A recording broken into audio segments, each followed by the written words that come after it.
तर नमस्कार मंडळीनो, ह्यो बघा ह्यो फणस आपल्या घरासमोर रुजून इलो होतो आणि आता तेका आपल्याक दुसऱ्या ठिकाणी नेऊन लावचा होता. तर आबा म्हणता हेका हैसर ठेवून काही एक उपयोगाचं नाही, आपण तेका दुसरीकडे नेऊन लावूया. तर आता आबान आणि जे यशने तो फणस आणि एक आंब्याचा रॉप पण ते इला होता, त्या दोन्ही उपटून काढलानी आणि आता त्याच्यासाठी आपल्याला जागा शोधूची होती. तर जागा होती आमचं वाडो असलेलं, वाड्याच्या बाजूक एक परसव होता, परसवाच्या खाली एक जमीन आहे, थंय आमका जागा भेटली.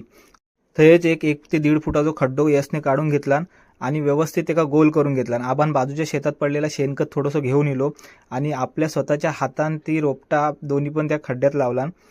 शेणखत होता ते पण टाकून घेतला आणि ती माती होती त्या मुळांमध्ये व्यवस्थित भरून घेतला.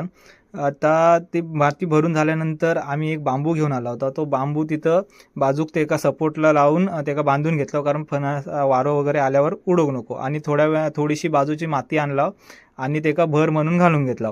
आता ह्यो फणस आपलं व्यवस्थित उभं राहिलेलो हा. आता कधी फळा देतात